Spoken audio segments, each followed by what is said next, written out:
बाबा, आप रुक जाइए, मौसम बहुत ज्यादा खराब है। मुझे तो समझ नहीं आ रहा। ये दिन पर दिन मौसम खराब होता जा रहा है।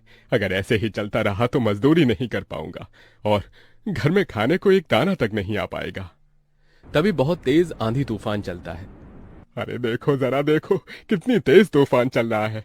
अरे महेश बेटा, तू झोपड़ी के ऊपर तिरपाल तो लगा कर आया था ना? हाँ बाबा, लगा दी थी तिरपाल। और उसके ऊपर तूने ईंटें रखी थी या नहीं? बाबा, ईंट रखना तो मैं भूल गया। महेश के इतना कहते ही झोपड़ी के अंदर बारिश की वजह से पानी टपकना शुरू हो जाता है। हे भगवान महेश, तूने ये क्या किया?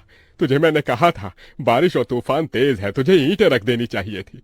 मुझे लग रहा है कि तिरपाल उड़ गई। चल चल मेरे साथ चल। अब तुझे मेरे साथ भीगते हुए मेहनत करनी होगी, नहीं तो पूरे घर में पानी ही पानी भर जाएगा। देवेश इतना बोल ही रहा था कि घर के अंदर वाकई छत से पानी टपकने लगा। हाँ पिताजी, आप सही कह रहे हो, चलो चलते हैं जल्दी से। दोनों बाप बेटा बारिश में बाहर निकलते हैं और झोपड़ी की छत पर तिरपाल को सही से लगाना शुरू कर देते हैं। अरे बेटा, ईंट को अच्छे से रखना, कहीं ईंट गिर न जाए।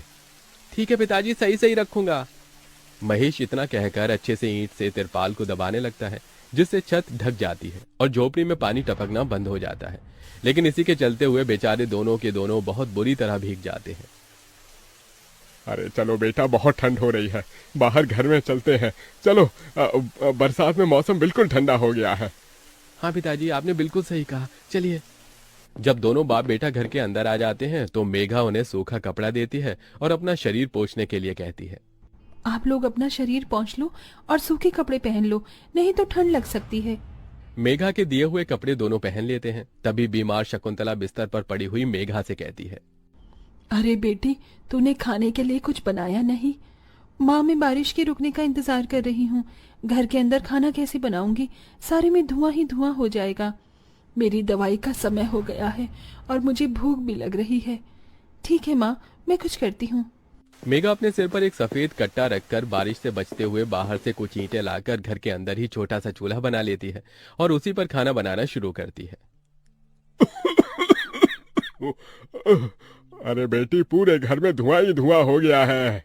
पिताजी, खाना बनाना भी तो बहुत जरूरी था। मेघा जैसे तैसे करके जल्दी जल्दी खाना बना लेती है। वो खाने में नमक मिर्च वाले चावल ही बना पाती है। माँ, माँ उठो, ये लोग खाना खा लो। शकुंतला मेघा के हाथों से खाना खाती है। शकुंतला के पूरे शरीर को पैरालाइज हुआ था, जिसके कारण ना तो वो हिल सकती थी और ना ही वो उठ सकती थी। मेरी प्यारी बेटी, इतनी कम उम्र में तेरे ऊपर कितनी जिम्मेदारी आ गई। हम गरीबों का कुछ नहीं हो सकता है।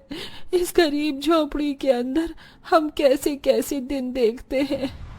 कोई बात नहीं माँ, बच्चे समय के अनुसार बड़े होते हैं, लेकिन मैं समय से पहले बड़ी हो गई हूँ। आपको तो खुश होना चाहिए। मैं तो इस कदर लाचार हो गई हूँ कि तेरे सर पर हाथ रखकर तुझे आशीर्वाद भी नहीं दे सकती बेटा। शकुंतला की आंखों से आंसू निकल रहे थे। मेघा उसके आंसू पोंछकर अपनी मां को हौसला देती है, जिसके बाद वो अपने भाई और पिता के साथ बैठकर खाना खाती है। बारिश होती ही रहती है, लेकिन बारिश रुकने का नाम ही नहीं लेती। खाना खाकर वो सभी सो जाते हैं। आधी रात के समय जिस तरफ शकुंतला का बिस्तर होता है, वहां पर पानी टपकना शुरू हो जाता है। अरे ये क्या, पानी टपक रहा है। मेघा, मेघा, लगता है सो गई। अब मैं क्या करूं? ये पानी तो धीरे धीरे टपकता ही जा रहा है। शकुंतला रात भर अपने ऊपर टपकते हुए पानी को ऐसे ही झेलती रहती है, जिसकी वजह से सुबह तक उसके पूरे शरीर में बुखार फैल जाता है। अरे, अरे ये क्या माँ, आपको तो बहुत ही बुखार हो गया है। रात भर ये झोपड़ी की छत टपकती ही रही।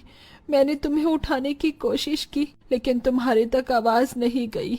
ये सुनकर मेघा को बहुत अफसोस होता है।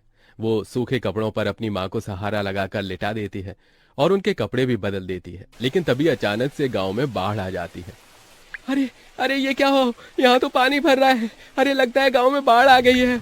अरे हम लोग क्या करें? अरे बेटा महेश, अरे भाई, अपनी माँ को कंधे पर उठा, नहीं तो हम सभी बह जाएंगे। अरे पानी में कोई जुगाड़ करता हूँ बेटा। देवेश फौरन घर के बाहर जाता है। जहां वो आसपास देखता है, उसे एक रेडी दिखाई देती है। देवेश उसे लेकर आता है, जिस पर शकुंतला को लिटा देता है। अरे चारों तरफ पानी ही पानी हो रहा है, हमें अब यहाँ से जाना होगा, नहीं तो पानी में हम डूब जाएंगे। तभी अचानक से उनकी झोपड़ी पानी में डूबकर बह जाती है। हमारी